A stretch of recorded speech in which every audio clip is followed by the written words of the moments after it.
The minute that Jane Roe emerged from anonymity in 1984 and revealed herself to be Norma McCorvey, the symbol developed complications. She was, it turned out, a drug addict and dealer, an alcoholic. She had dabbled in the occult. She is a lesbian. I'm a former lesbian, former pro-abort, former Jane Roe. I'm a former lot. Seems like the older I get, the more former I come with everything. You know, which is cool with me because you never can get anywhere unless you've been somewhere.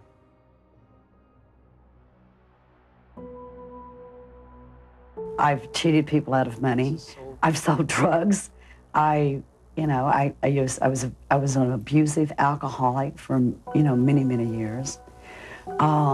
I've done a lot against his teachings. But I think the far greater sin that I did was to be the plaintiff in Roe versus Wade. I'm Norma McCorvey, the former Jane Roe of the Roe versus Wade decision that brought legal child killing to America. I was persuaded by feminist attorneys to lie, to say that I'd been raped and I needed an abortion. It was all a lie. Since then, over 50 million babies have been murdered. I will take this burden to my grave.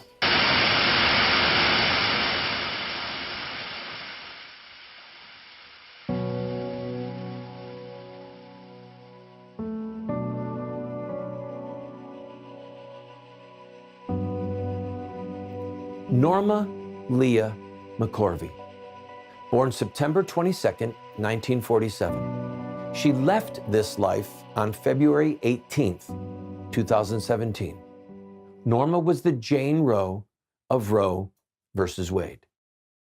In all of American history, it's arguable that the most controversial, divisive, and pernicious Supreme Court decision to have been handed down was Roe versus Wade, and its companion case, Doe versus Bolton, issued simultaneously on January 22nd, 1973.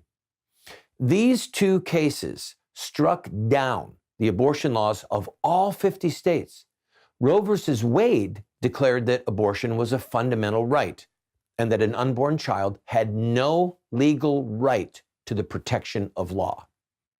Doe versus Bolton defined a woman's health not just as her physical health, but a host of other definitions, such as her emotional and psychological well-being and the condition of her family, and by extension, her financial well-being. Roe and Doe effectively gave women and abortionists the cover that they needed to abort children through all 9 months of pregnancy without fear of criminal charges. The late Sandra Cano was the Doe of Doe versus Bolton. Norma McCorvey was the Roe of Roe versus Wade.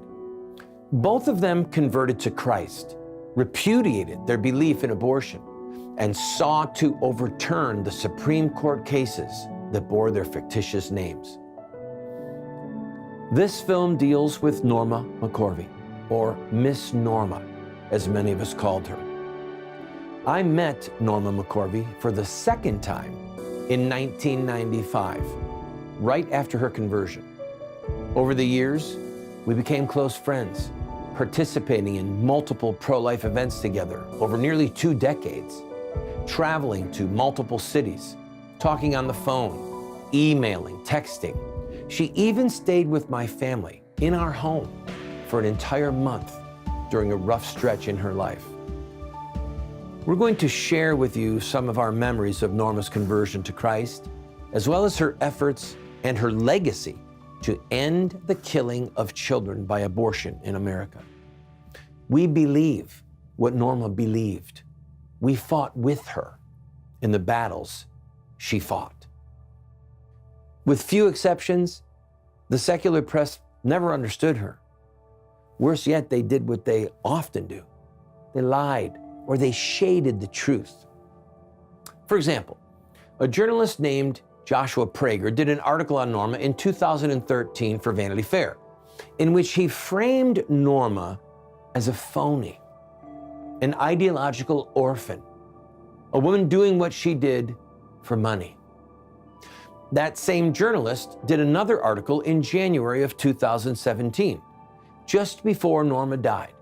And the headline stated that the real heroine of Roe versus Wade, the secret heroine, was Linda Coffey, the lesbian, pro-abortion attorney who had lunch with Norma in 1969 and got Norma to agree to be the Jane Roe of Roe versus Wade.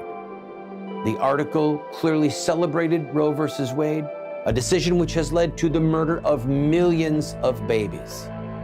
Sadly, this journalist is working on a book regarding Norma's life. If he writes about her as he did in the past, I'm afraid that this book will be a biased, stilted, pro-abortion piece on Norma. It's hard for me to believe that he will portray her much differently than he did in his previous articles, casting aspersions and doubts on Norma's conversion and her convictions. We want you to see Norma for the woman that we know she was, and to protect her story from out of balance or false narratives, stories that emphasize darkness and sin and ignore the light of Christ and His church, where she made her home in this life and the next. Even if Norma was a prodigal more than once, she always came home.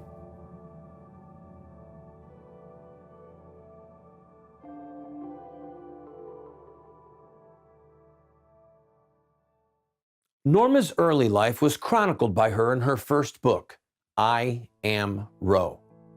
I Am Roe is a heartbreaking record of a childhood marred by abuse, followed by years of self-destructive choices.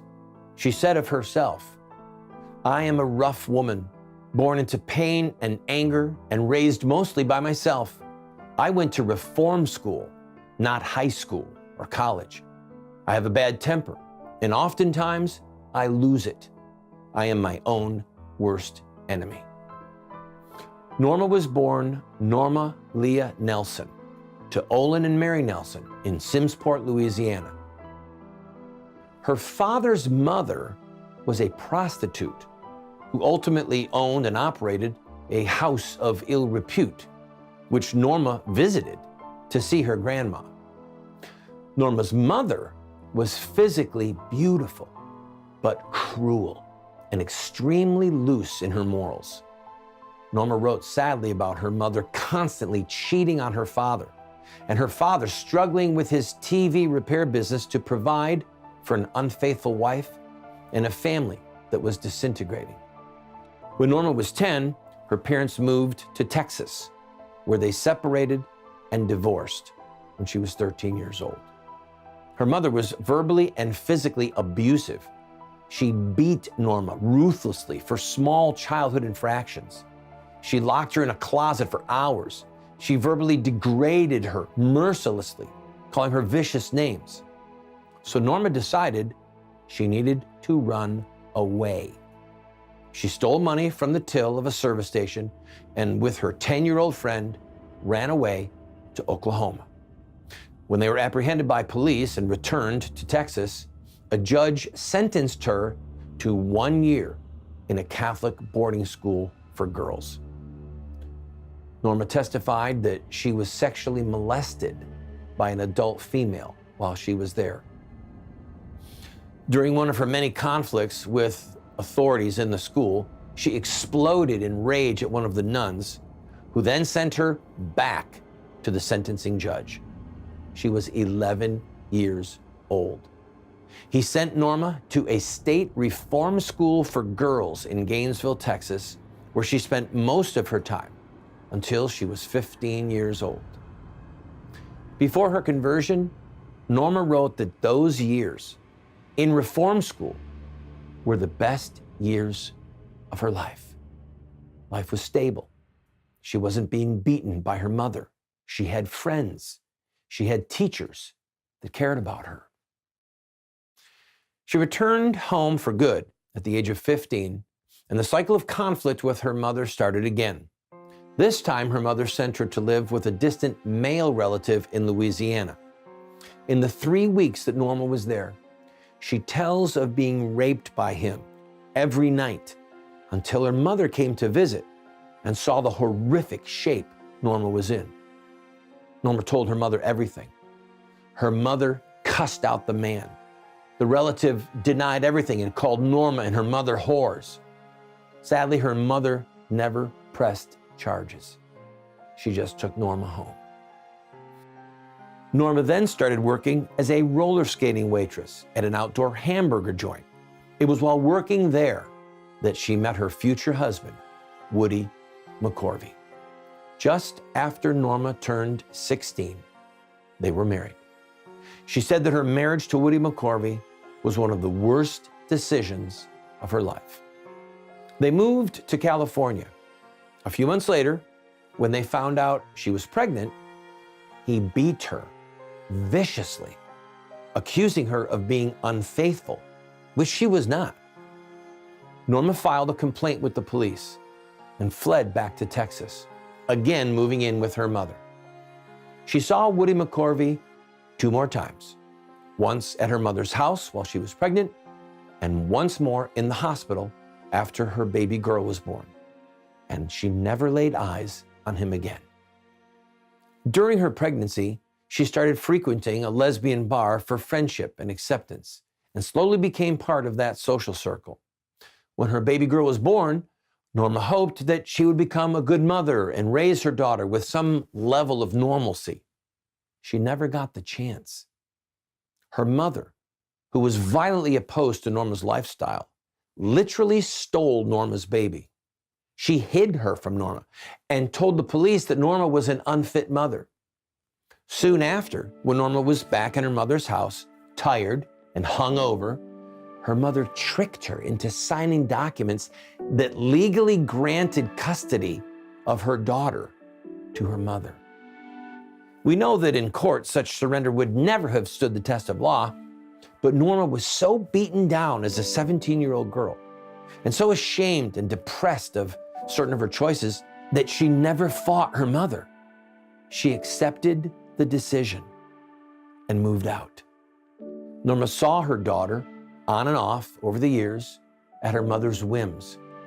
Those visits would often end with abusive accusations from her mother and confusing tears of agony from Norma and her daughter.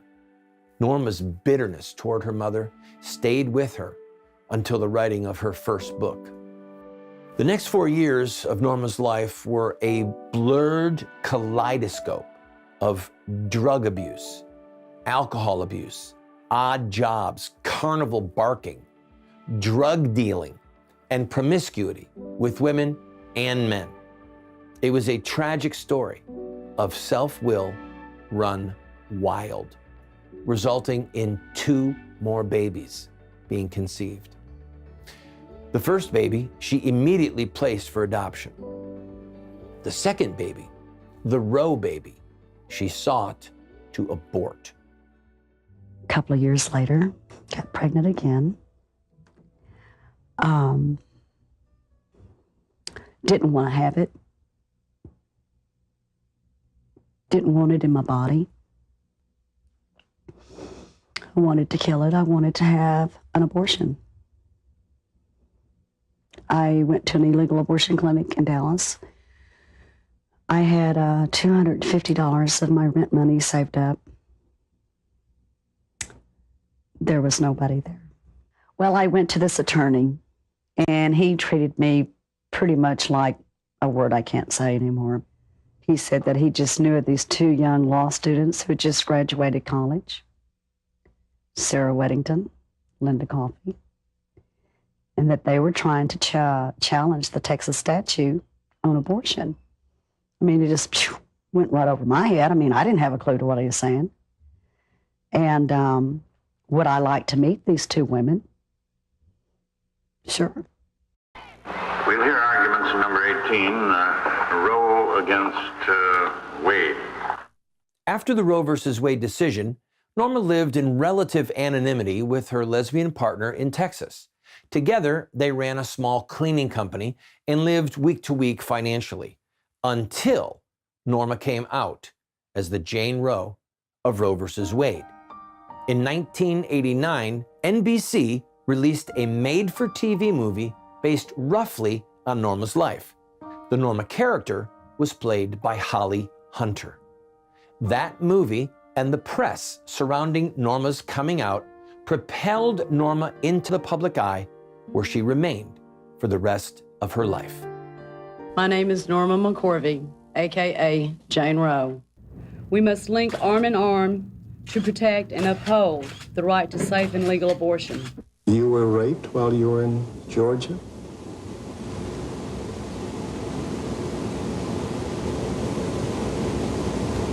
No, I wasn't. As those years unfolded in Norma's life, I was founding and leading Operation Rescue, the largest peaceful civil disobedience movement in America's history. I was a guest on Oprah and Donahue and untold numbers of television programs. At that time, my name and the name of Operation Rescue were synonymous with pro-life activism and in-your-face controversy. On a personal note, to show how deeply antagonistic Norma's and my relationship was, the only pro-life group that she mentioned in I Am Roe was Operation Rescue, which I founded and led. The only pro-life leader she mentioned by name was me. The first time Norma and I came face to face was at a major pro-life protest we held in California. We were outside. Norma got as close to me as she could in the street and proceeded to blow a whistle in my ear with all her might, intermittently taunting and haranguing me. I, in turn, told her that she had blood on her hands, that millions of babies were dead because of her, that she would face the judgment of God, and that she should repent of what she had done and turn to Christ for forgiveness. And that is ultimately what she did.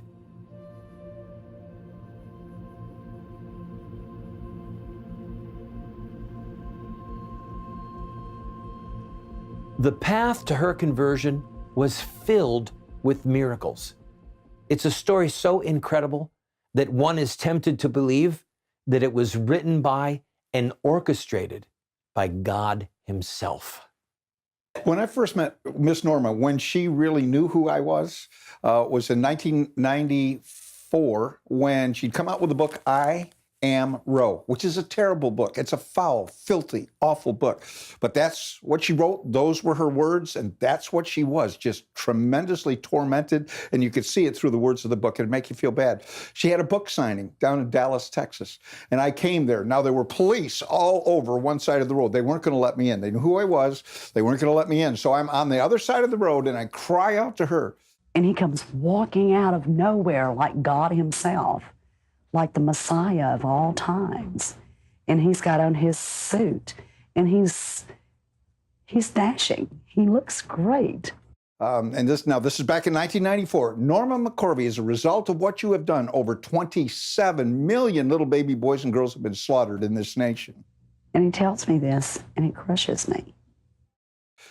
She told me later, she said, I felt like I couldn't breathe. She couldn't, and she was gasping for air, and she left. She went out the back door, and she said, I've got to go. She didn't sign one book. So now, fast forward to 1995, we're moving Operation Rescue right next to A Choice for Women. That's the abortion mill that she was. There's a wall about that big, and we were right next to him. And so all of the media, the first thing she did was not call the police. She called the media. So we had a three-ring circus out there. We had satellite trucks all over the place. Time magazine puts this article, and it says, Roe meets rescue. There's going to be violence. Operation Rescue with Flip Benham and company moved into the available space next door to the A Choice for Women abortion facility where Norma was working. And within almost days, it seemed, the folks with Operation Rescue were befriending Norma. It didn't make any difference how much I stayed out in front of the mill, how much I cussed them, how much I screamed at them, how many heart attacks I had. They would just look at me and smile. And then one day, I got in. It was early on a Saturday morning. Nobody was at the abortion mill.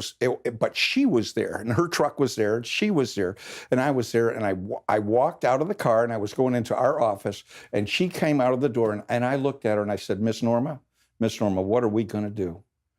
And we sat down at a little bench right out in front of that place with A Choice for Women right above. That was the office. And I said, Miss Norma, I want to apologize to you for what I said. I saw that those words hurt you deeply.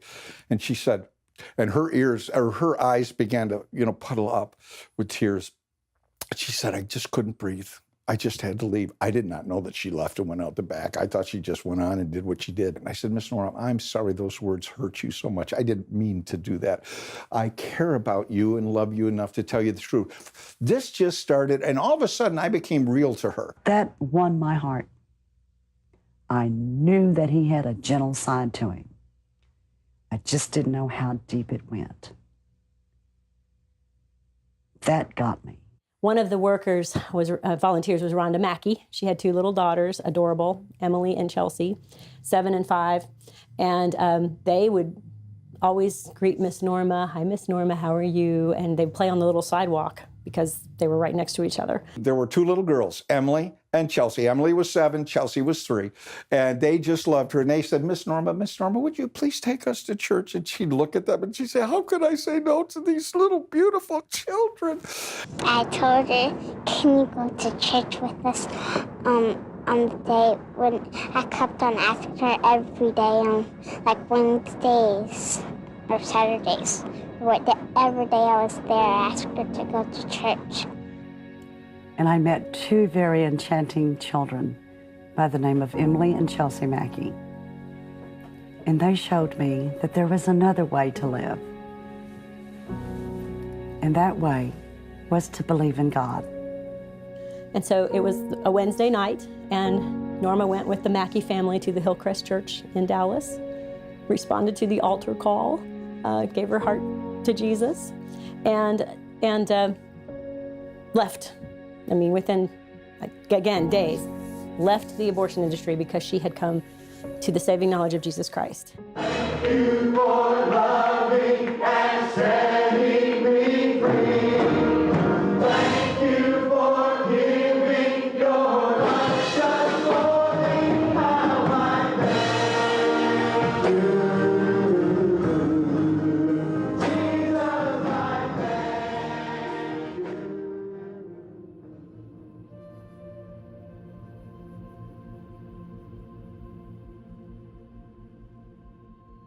There was this sweet spirit about her that you just knew something had happened in her world recently. You knew she'd come to Christ. Of course, the pro-life movement was a buzz. We were so excited about it. And there were so many suggestions about how she should be baptized. I mean, the pro-life movement was discussing it. And finally, someone decided that she would be baptized in a pool. We were all buzzing about Norma's recent conversion. Here, she had been the icon of the pro-choice movement. She had once defended abortion. Now, the Lord had converted her heart and her mind, and it was a remarkable story. We actually found Christian media. They wanted media, but we found Christian media, someone with a great sensitivity to the things of the Lord, to be there to memorialize the event. August 8th, 1995, Flip Benham on television baptized Norma, the Jane Roe of Roe v. Wade, who had left all of that behind with pro-life conversion, was baptized in a swimming pool. Norma Leah McCorvey, I baptize you in the name of the Father, and of the Son, and of the Holy Spirit.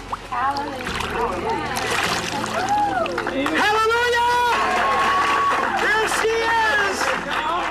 The old is gone, the old is buried, and the new has come, alive in Christ. My brothers and sisters, Miss Norma Leah McCorvey, born again. The joy on their faces, the pictures to this day just bring us so much joy. It was such an incredible moment when she came up out of that water. You just knew something great and wonderful had happened. And I was just honored to be there. I had the privilege of baptizing her, and when we came out of that water, believe me, when it happened, it was as if 30 years were taken off her life. And the beautiful smile on her face, and of course the incredulous smile on my own, even though nothing in her circumstances were changed, nothing in her situation, everything was different. Everything became different because Jesus entered into her heart. These two things right here are rattles. They're made out of gourds. I used to use them in my goddess worshiping thing. I guess it would be a thing. Then from there I went into the goddess and the crystals and the New Age stuff. And then I became a Christian right in the middle of the New Age stuff. You know, and that's totally unheard of. I mean, that's not cool. She had a little medallion. It was a talisman around her neck. It was silver. We had that thing melted down. She gave me her book of runes, and then ruins are just rocks that you cast, you know, the spiritual witchcraft stuff. And that's what she was depending on for her hope to find out what's going to happen in the future. And so I gave her a Bible, and she gave me that necklace, and I said, we'll have it melted down and we'll make it something beautiful. And we did. We melted it down, made a cross. It was a cross that she wore when she was on Ted Koppel. But melted it down, made that cross for her, and it says on the back of it is Deuteronomy chapter 30. Verses 19 through 20. When I joined Operation Rescue 2 years ago in 1995, I had told Pastor Flip that I wanted a cross. Yeah. And I'd kind of looked around. I couldn't really find anything that I was pleased with. So Pastor Flip had spoken to this jeweler friend of his in Dallas. And so I gave him the pro-abortion bracelet. Uh-huh. And by the way, I'd like for you to bless it if you wouldn't mind. I'd be glad to. And then this jeweler had it made. I mean, he made it for, you know, for me, and he put Deuteronomy 30, verse 19 on it. Choose life. Yes. I call heaven and earth as witnesses against you this day that I have set before you life and death, blessing and curse. Now choose life so that you and your children may live, and that you may learn to love the Lord your God and to fear him always, for the Lord is your life. I like myself. I love him. And I try to do and live as close to a Christian life as I can. I acknowledge God now where I never did before. And I have like an inner peace. The simple truth, the simple fact of history, is that God used Operation Rescue, its leaders, and its foot soldiers to bring Norma to the Lord Jesus Christ. Wisdom is vindicated by her children. It was then that Norma and I became friends. I really wanted Norma to go face to face with Randall Terry on that stage, a national venue. All the national media were there. And I will remember this for the rest of my life, as I think anyone who was present there will remember it. Norma, there is someone who was way on the other side of the line with you during those years who would like to say or do something special.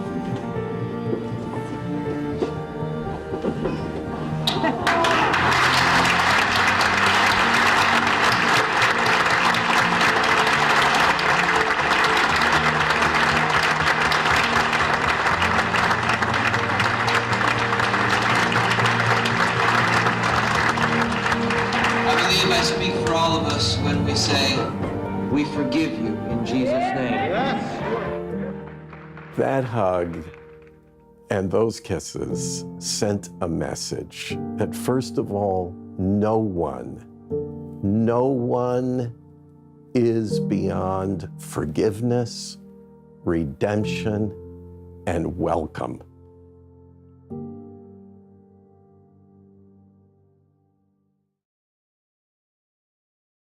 Norma's conversion to Christ and her repudiation of her stance on abortion, and the fact that she was now committed to overturning Roe versus Wade and making it a crime to kill unborn babies. All of that sent shockwaves through the pro-abortion community. They tried to play it off, but they were rattled. Many people will wonder what impact this will have on the pro-choice movement. I don't think it should have any impact at all. So Roe versus Wade has been here for 22 and a half years now. It's been 25 years since I first met Jane Roe. What I'm glad about is the case is there. It has meant choice for thousands of people. And whatever she says, whatever she does, it doesn't affect it. All the players that are involved, you know, they're just mean-spirited, you know. They just, all they care about is getting that almighty dollar. Yeah. And that's all they care about. They don't care about the women. Norma did not only work with the rescue movement, she worked with every pro-life person she could in the entire country.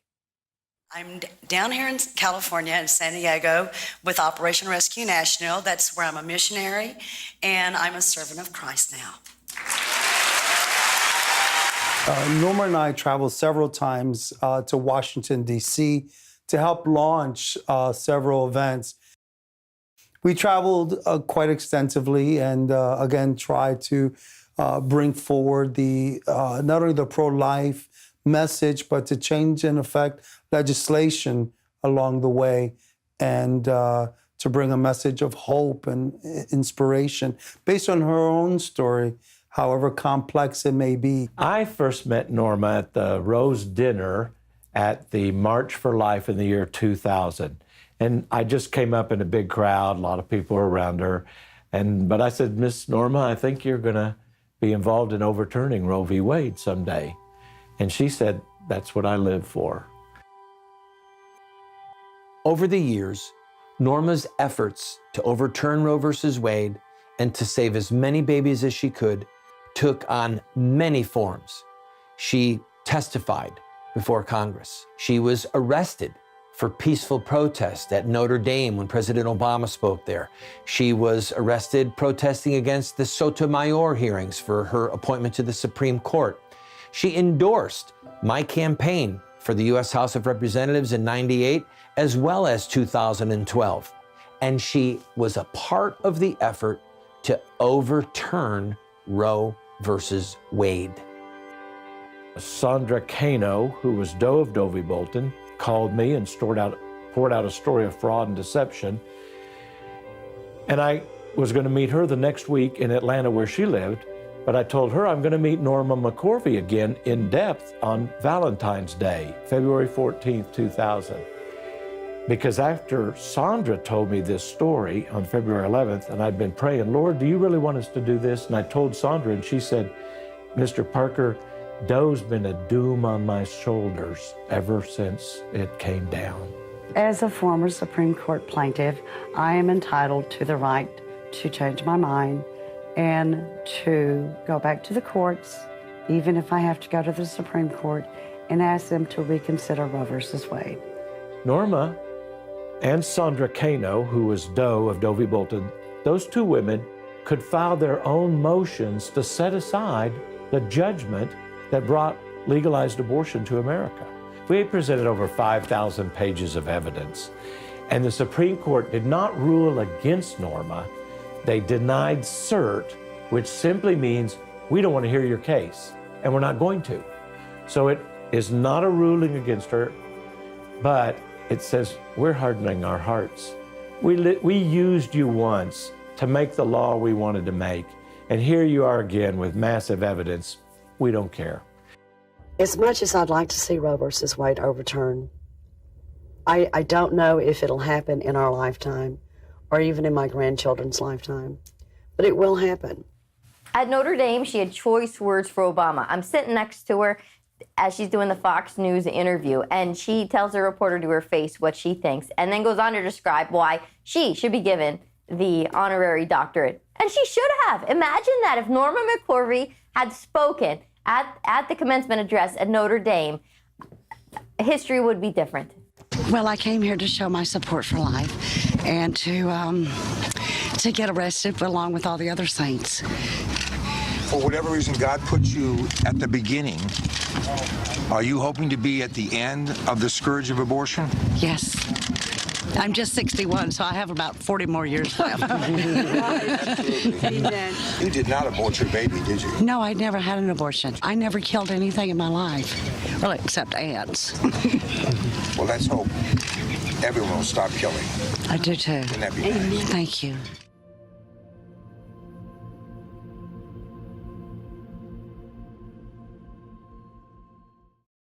Those of us who are pro-life leaders and pro-life activists know that our common fight to end the killing of babies brings us into contact with Christians from every denominational stream.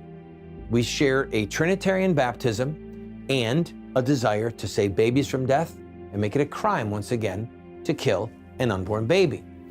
Well, Norma, after her conversion to Christ, spent a lot of time with a lot of Christians, including Roman Catholic Christians. She was inquisitive. She was not afraid to ask questions, was not afraid to get into debates. And as time went on, she actually converted to the Catholic Church. And, you know, come back and forth. I got to know Norma each year a little bit better, a little bit better. And then one year she said to me, you know, first of all, she nicknamed me Woman of the East. That was my nickname, the Woman of the East. And she would call me and say, okay, woman, if she had a question. Especially because at that time, she was from 1995, she became a Christian. Reverend Pavone, of course, baptized her. But then in 1998, Father Pavone brought her into the Catholic Church. So in those years, she had lots of questions. So she would call me and say, okay, Woman of the East. Tell me about the Catholic Church, and she'd name a question. You know, I said, well, Norma. I said, no, you could ask Father Frank. She goes, I know, he already told me the answer, but I want to check it with you. In fact, she asked me, when she asked me, it was back in 97, 98, she said to me one day via email, she said, can you teach me how to say the rosary? And that's when I realized this woman is going to join the church. Then Norma was feeling drawn to the Catholic Church. And so Father Frank was living over and working in Rome at the time, corresponding with Norma. Father Robinson was her spiritual daddy who took her under his fatherly wing. And so when she felt drawn to the Catholic Church, and they weren't going to Mass yet, but they would have their catechism. He was the one giving them the catechism, preparing her for her confirmation, and they would have lunch and soup, and it was very cute. So one day she comes to me and she says, well, Father, I had a dream, and God told me, you will be with me soon. I am calling you home. Now, again, this was like early 98. And she said, what's that mean? What is God trying to tell me? And I said to her, Norma, I don't know. Ask him. Just ask him. God will let you know what it means. So, I don't know, a month or so later, she gets back to me and says, Father, now I know what it means. He means I'm called to be a Catholic. Come home to me to the church that I founded. That's what he meant. So I said, okay, we'll help you. So, August 17th, 1998, at St. Thomas Aquinas in Dallas, Texas, I was there with some of my young children, and Norma was received into the Catholic Church. Father Frank was homilist and confirmed her, and Father Robinson gave her first Holy Communion, and it was just absolutely beautiful.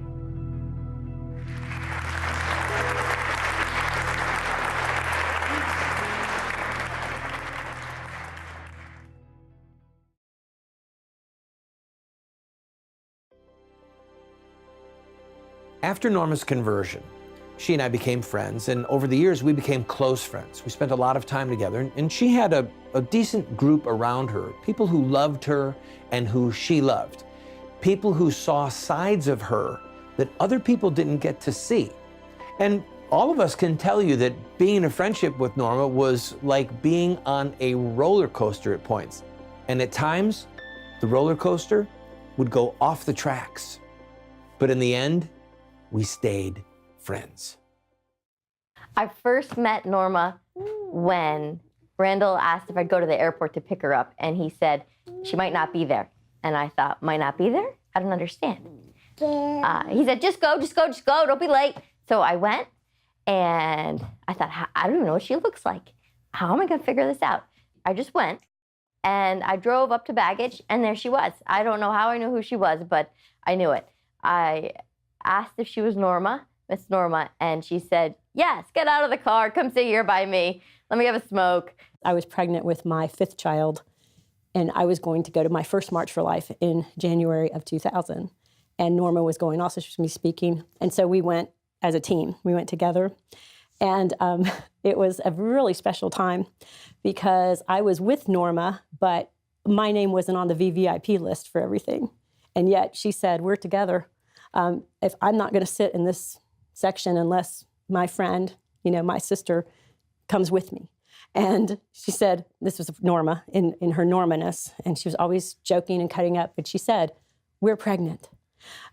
So it's like, and I was like, okay, I'm married and this is my 5th, but we're bonded and we're sisters, and it was so much fun. I got to know her over the years pretty well, and I hardly ever had a conversation with her, even if it started out with her coming to me in distress and sadness and whatever, that we didn't end up having a laugh.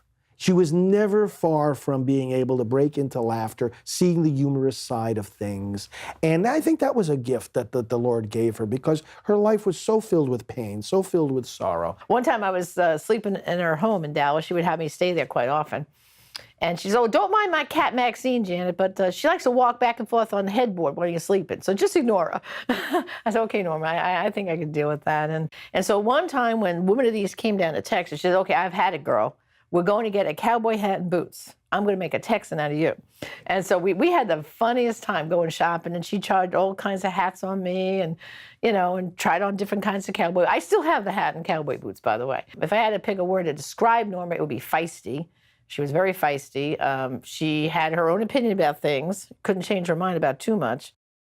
One time, Norma showed up with 3 big bags full of clothes from the local department store and was like, look, baby girl, I got you covered.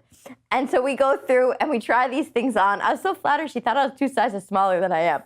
But I squeezed into them. All kinds of glitz. And she told me I had beautiful eyes. We're driving down to downtown D.C. to do some protest or something. And she's telling me how beautiful my eyes are. I was so touched. That I did my eye makeup nicely. I grew up with 7 brothers, so to be told that I looked pretty in my makeup and that I had nice eyes meant the world to me. Later on, I'm pregnant, and she sends me maternity clothes. Not baggy maternity clothes. I mean, you got to cover the baby, but they were cool. Black sweatshirt, black and gray stripes, and black pants to go with it. I felt cool being pregnant in those clothes. And then Margaret's born, and she sends me cute clothes, bows for the hair, everything. I mean, you just to be loved is all you really want in life. And she did that for me as a friend. I can't be more thankful. There's many times that she would call me and say, Hector, I feel led to pray for you. I just feel something in my spirit. Something is wrong with you. I need to pray with you. During times of my own hardship, there were times that she would render support and love and encouragement and would speak life to me at times when I had my own adversities in my life and raising my children and the ministry and so forth. She always asked me about my daughters and how they were doing, and I'd ask her about her daughter Melissa and her grandkids. And we shared that we all had girls, and she said, isn't it great that we had girls, Janet?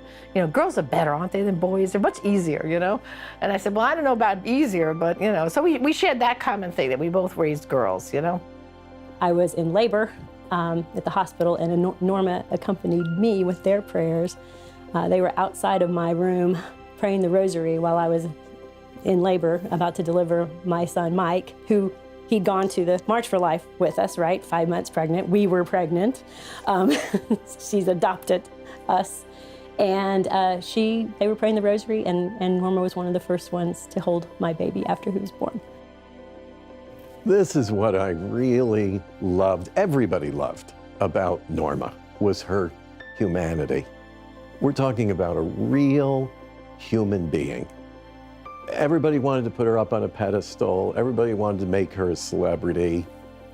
And she enjoyed the limelight. Come on, any of us who knew her, anybody does. When you're on stage, when people are giving you applause and adulation, it's human nature. That was also part of her humanity.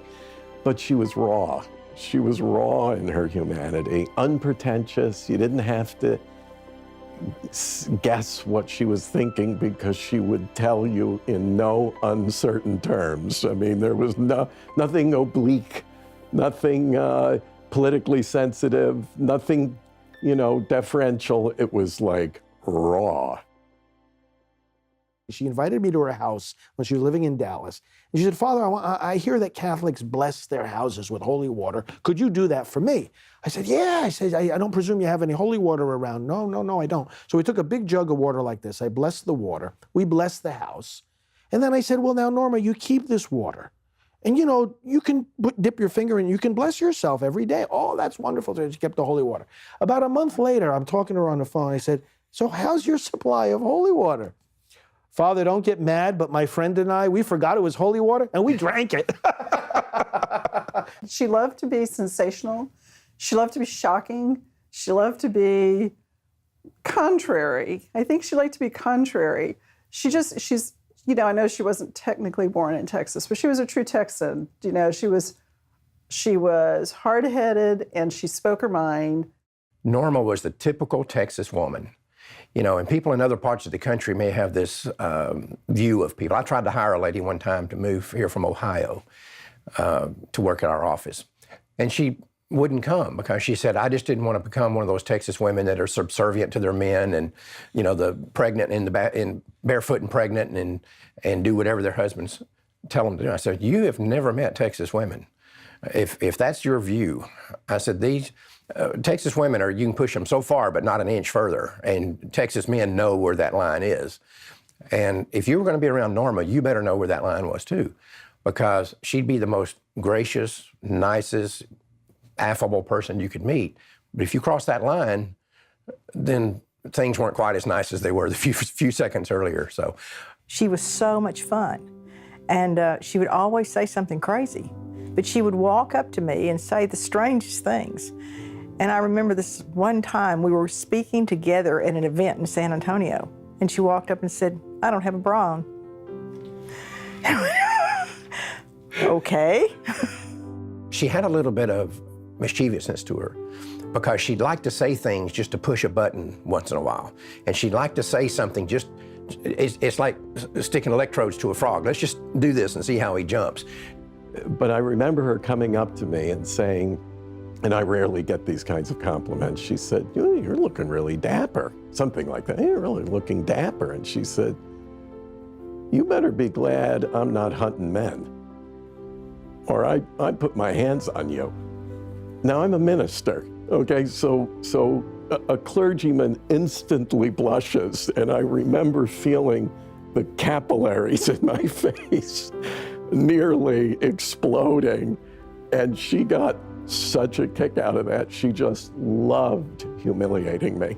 Norma always tested people.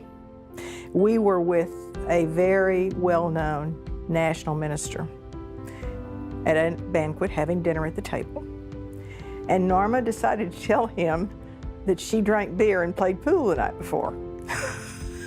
And while she was telling this story, and of course embellishing this story about drinking beer and playing pool, and I can't tell you how many times she said she drank beer and played pool, his eyes got bigger and bigger and bigger and bigger, and he obviously didn't know what to do with her. And you could not stop Norma. You couldn't say, Norma, talk to me.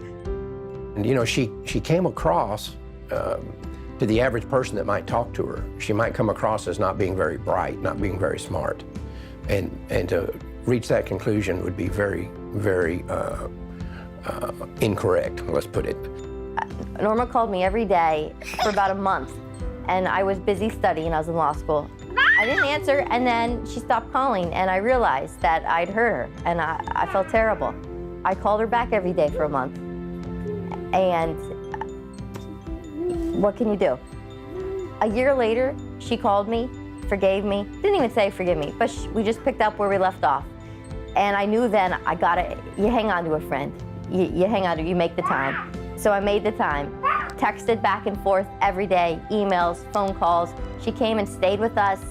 Norma was the kind that said, this is who I am. If you like me, that's fine. If you don't, then going down the road. And I remember one time her saying to me about somebody that was mad at her.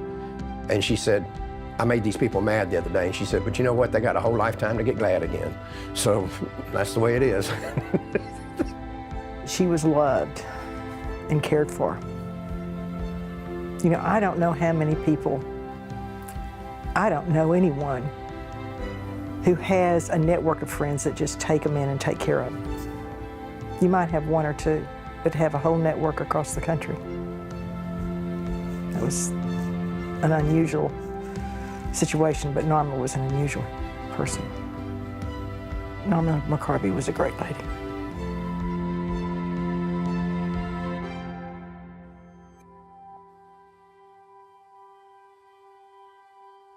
The record of Norma being used and abused as a child is extensive and it's heartbreaking. That pattern of being used and abused went into her adult life as she became known as the Jane Roe of Roe versus Wade. The pro-abortion community used her. But even after her conversion, that pattern was something that she was constantly on guard against. You know, Norma was used by a lot of people. Sarah Weddington and Linda Coffey, the two attorneys back in 1969 that met with her on Greenville Avenue in a little pizza parlor, and they were looking for a little lady to be the name on a class action suit called Roe versus Wade.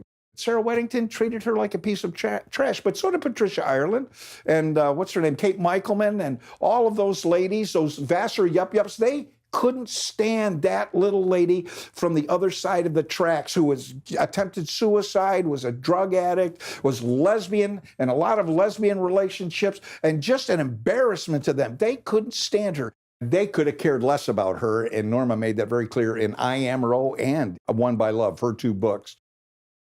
When this Roe versus Wade thing all started, and Sarah Weddington and Linda Coffey took advantage of her, they were looking for somebody just like her.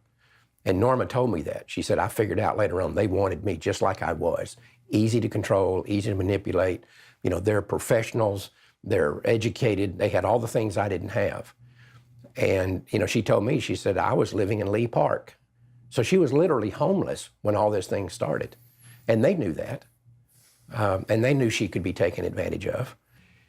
She actually felt used and misled by her own attorneys in the original Roe v. Wade case. Nobody explained to her what abortion actually was. Of course, no counseling. Norma, of course, ended up not even getting an abortion. And really all she went to these people was, do you know a place I can get an abortion? But they were looking for a white woman, probably low income, that they could set up as a good test case. She was taken advantage of. Sarah Weddington was cued into her because actually she did look to see if she could get an abortion. Of course, in Texas, she couldn't. And then she decided, okay, that wasn't going to work. But then Sarah Weddington heard about her and met her for lunch. I mean, Norma was hungry, and she said, I signed that document over a pizza lunch. And then she never heard from Sarah Weddington, really, over the years it took. And Sarah Weddington knew darn well that she couldn't really help her. Even though Sarah Weddington herself had had an abortion herself and knew how she got an illegal abortion, so she knew if she really wanted to help her get an abortion, she could have done that, but she didn't. She just they were looking for someone to take advantage of, to work a case to legalize abortion, and Norma got duped into it, basically, over lunch because she was hungry. Oh, I had pizza. All I was just a simple little girl from Louisiana who thought she knew what she wanted. They wanted to change a law. I wanted to have an abortion. They said, Norma, don't you want to exercise your rights by having control over your own body? Yes, I said. Well, all you have to do is sign here on this dotted line. I signed it March the 7th, 1970. I wanted to have an abortion. I saved up my rent money. I went to an illegal abortion clinic here in Dallas, Texas. I saw the conditions of that clinic. I saw the dry blood on the floor. I saw all the roaches and all the other creepy things crawling around the floor. The only thing that stopped me was the fact that the clinic had been busted a week before that. That was the only thing that stopped me. So you felt that you were manipulated by the lawyers? Yes. But you went to the lawyers, didn't you? The lawyers came to me.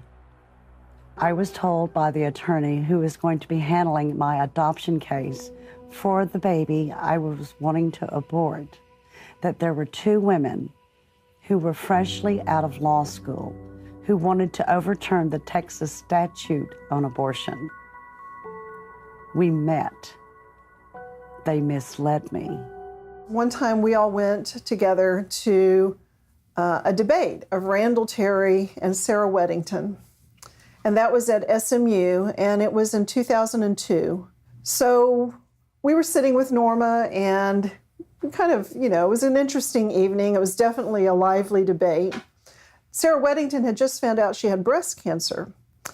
And that was definitely weighing on her mind as she debated. And at the end, questions were invited.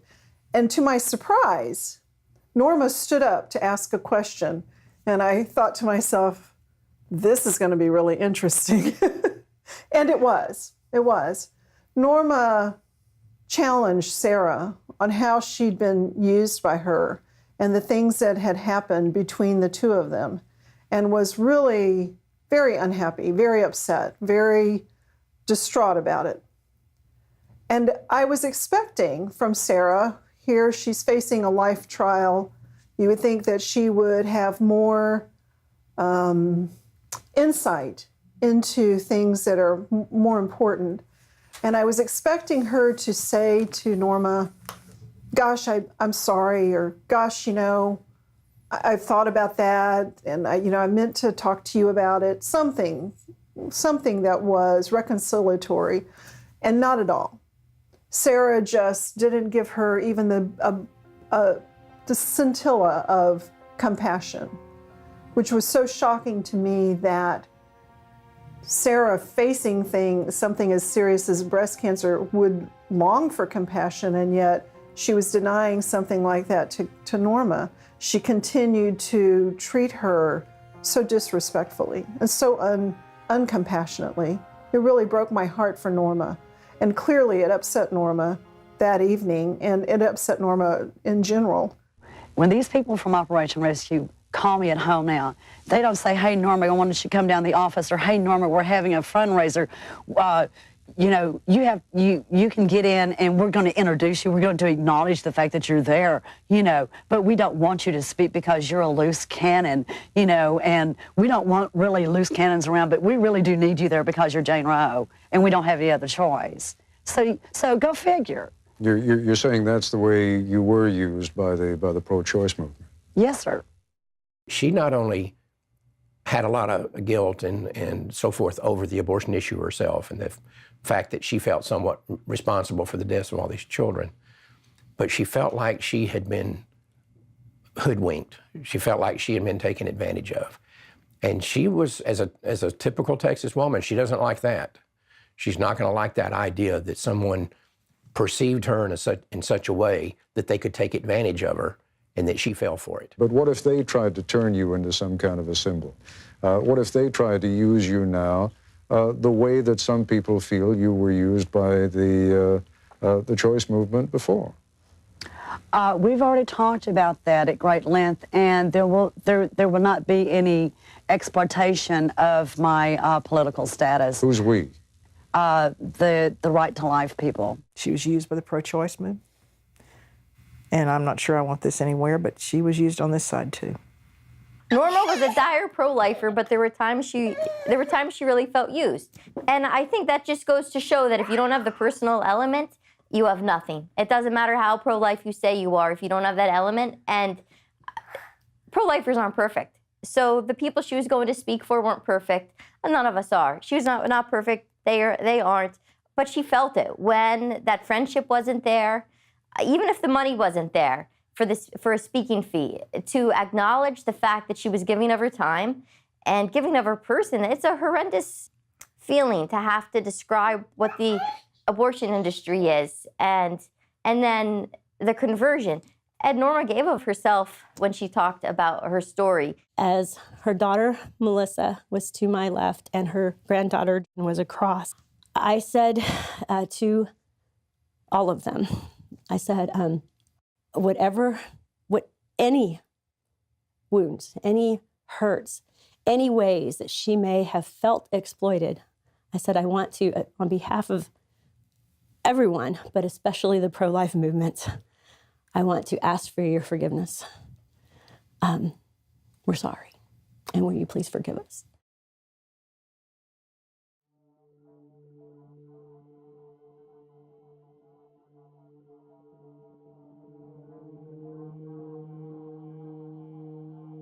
As the years rolled on prior to Norma's conversion, and after she spent several years working in several abortion mills, the thought of babies being murdered right there in the building where she worked, in part because of her role in Roe versus Wade, began to disturb her deeply.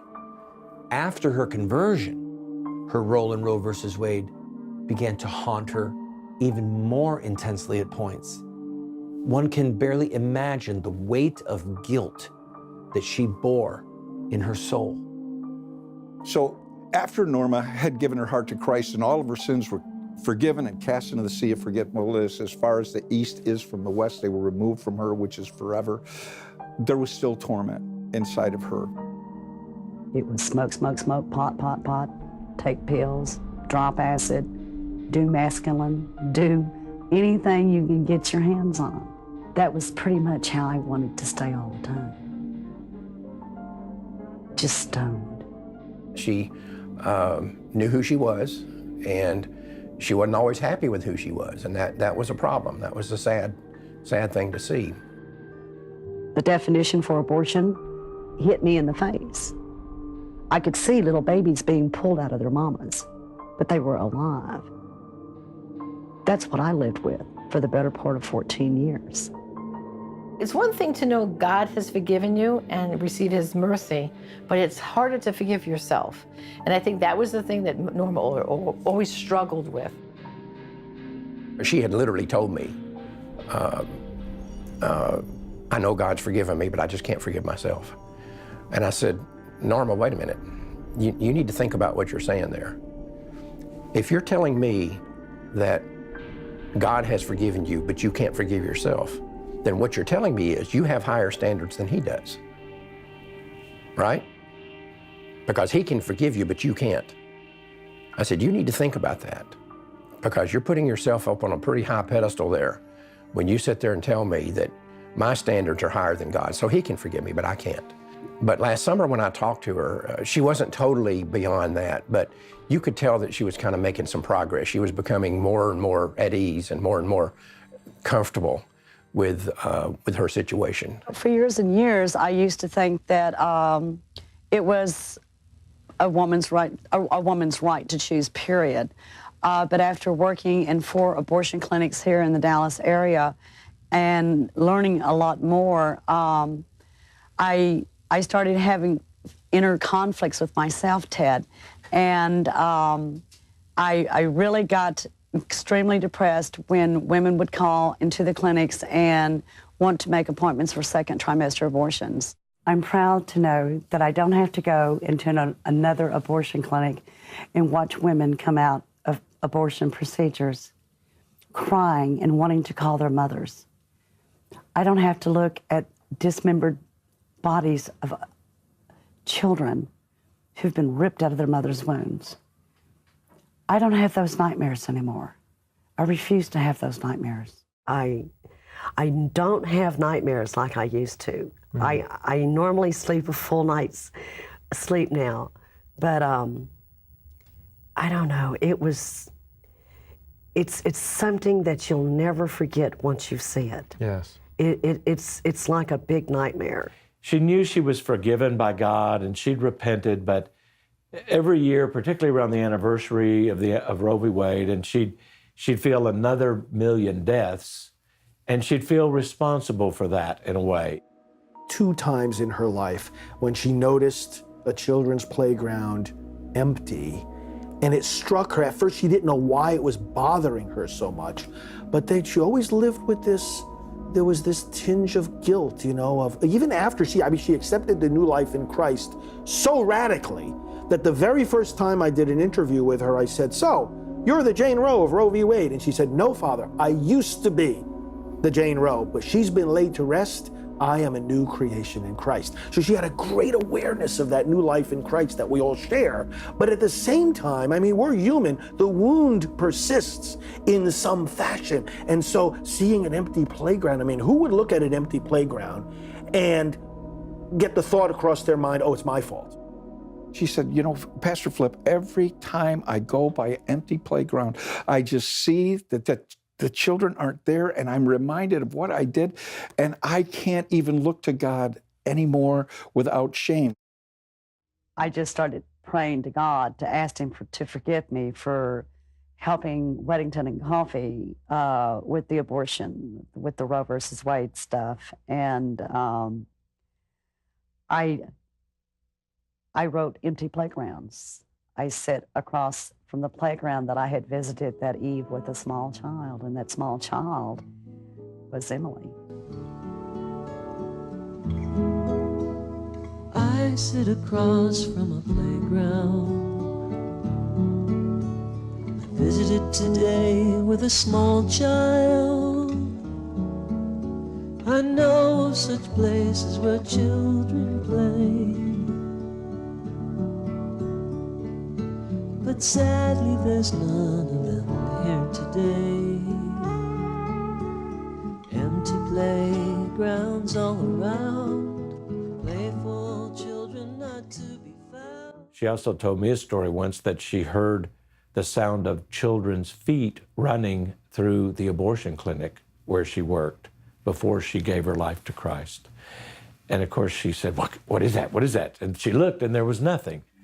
The freezer, where the parts, where body parts were kept, and she had this eerie feeling. She never wanted to go back there where the freezer was, and she felt like if she had to go back there, she had to go back there to replace a light bulb or whatever. She felt like that the freezer was going to open, and like the babies were going to pull her in there, and the door would be slammed shut, and she'd be in the cold freezer. I mean, these are the things that the human mind does to you when you're involved in baby killing. She heard lots of things. Believe me, there were lots of demons that we were dealing with, all sorts of things that go into a place where they're murdering babies. You know that they're there. And she saw things that shouldn't be seen. She experienced things that are just beyond anything that we can explain in the physical, but they're very real. We don't know the horrors that people go through when they get involved in this abortion industry. It's terrible. But in the years when you worked in the abortion clinics, you thought it was okay, didn't you? What were the reasons for you thinking then that it was okay? How did you justify it to yourself then? I justified it, Tim, mostly every night with several pitchers of margaritas, if you really must know, because I needed a job. Simply that? That's it. I worked in abortion clinics from 1991 to 1994. I saw so many women 2, 3, and 4 times until it wasn't even funny. A lot of women use abortion as a means of birth control. A lot of women use abortion for whatever reason they want to, and abortion should be stopped. Abortion stops a beating heart.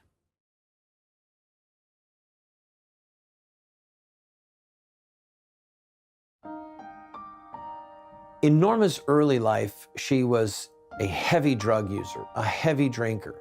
She smoked her entire life. And these behaviors took a toll on her body. But make no mistake, as she drew near to death, she drew near to God. She had COPD, and it was progressing and getting worse. And one of the things that we found with Norma was that she went to the hospital fairly frequently because she was afraid.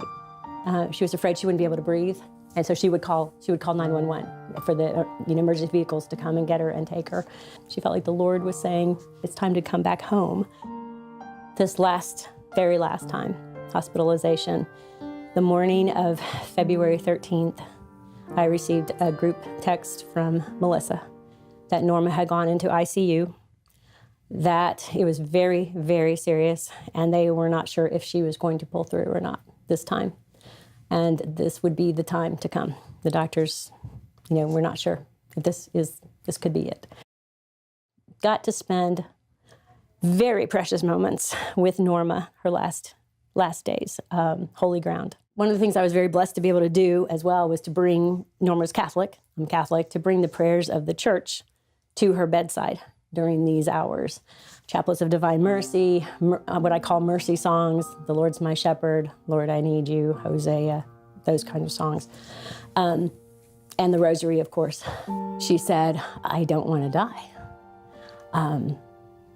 But then she said, but I want to leave here.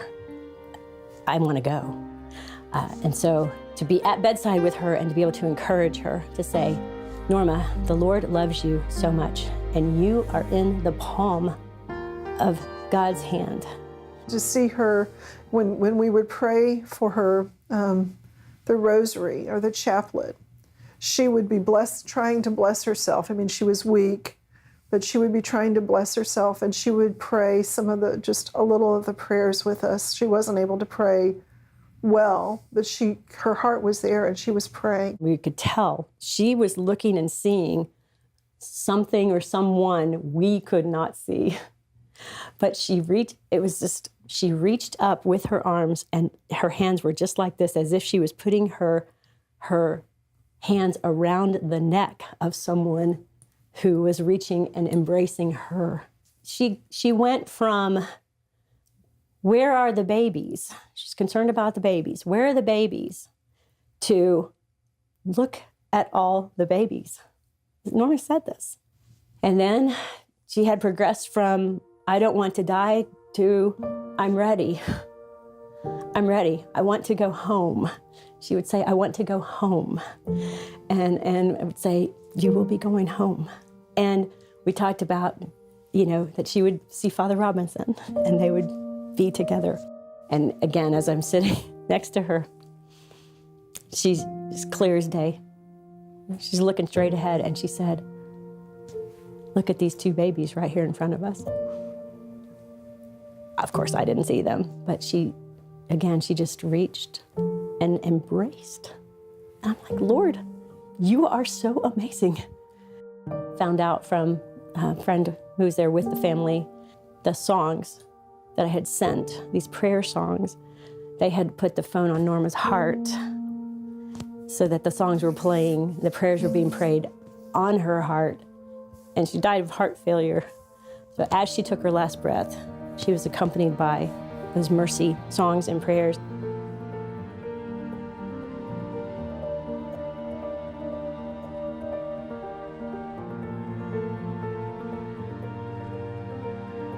After Norma McCorvey left this life, the Washington Post ran a story.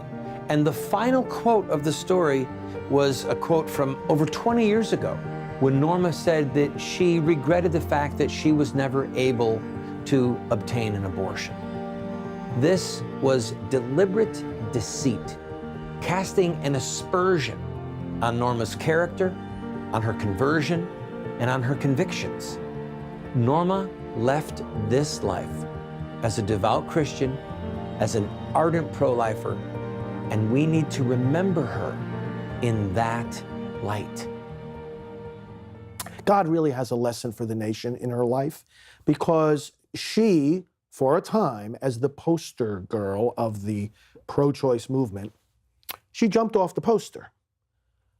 But the reason she jumped off the poster is that she never really fit in it on it in the first place. Eve, I remember the story she told, it's in the beautiful book, Won by Love, about her conversion. When Gloria Allred was arranging for her to announce publicly that she was the Roe of Roe v. Wade, I think it was like the day before the big press conference, she turns to Gloria and says, oh, by the way, I think abortion is wrong.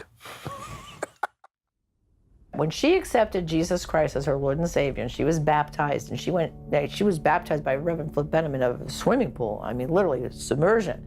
When she came up out of that water, I think she wants people to realize that I am Roe no more. Matter of fact, that's what she named her ministry when she developed her own ministry and went around speaking, Roe no more, because Jane Roe died to Christ and lives no more.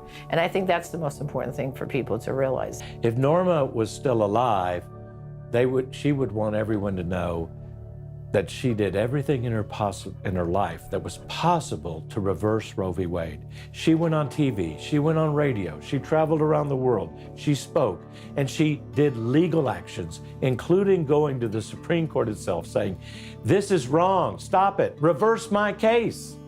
She'd want to be remembered as the woman who tried to stop abortion, not as the woman whose case was used by the legal establishment to bring abortion to America. One thing that is irrefutable is the fact that she did give her life to the Lord, and that she became a champion for the pro-life movement. And many have come to the Lord because of her.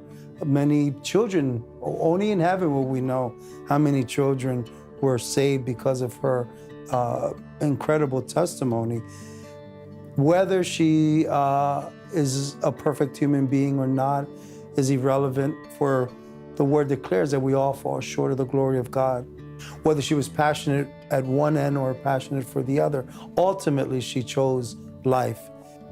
If anyone reflects upon her life, that they're not blinded by any of the negative events that may have occurred in her life, but rather to reflect on the positive events of her life. God used her so powerfully in the last 22 years of her life. I was so thankful. So the first 47 years, she was on the wrong side of history. She was on the wrong side of eternity. She gives her heart to Christ, and now she's on the right side of history. And thank God right now, she's really on the right side of eternity. Having the opportunity to spend these last days and moments with Norma, and to see, again, God's incredible mercy, but to let this be the last week of her life and her last days where there could be reconciliation, love, and peace. The number one thing, and people have asked in media following her death, well, was she so conflicted and about her role, and was she at peace, or how could she reconcile? Melissa asked me to represent. I could do interviews. And I was making it very, very clear. Norma was at peace. She knew God's love. She knew his mercy. She knew his grace. She knew forgiveness. She was won by love. She was won by love. And no, she did not have a perfect life. Norma had a Norma-ness, but she was at peace. She was at peace. May her memory be an inspiration to all of us until we see that day when Roe v. Wade is overturned and the full protection of law is restored to every unborn baby in America, just like Norma wanted. Ladies and gentlemen, Norma McCorvey.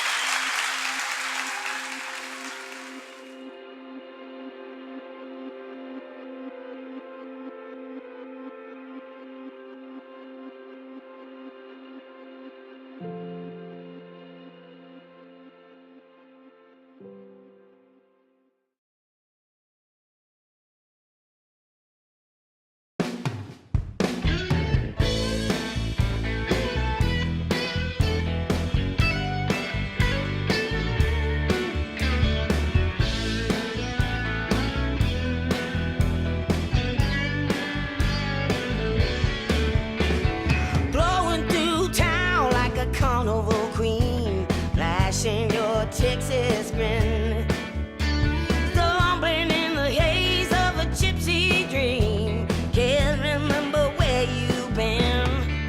You went round it, up and down, flashing inside of your skin.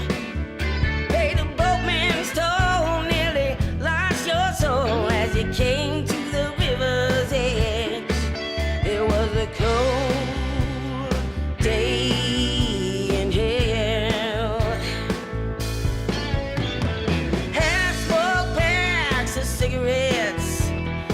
Shots in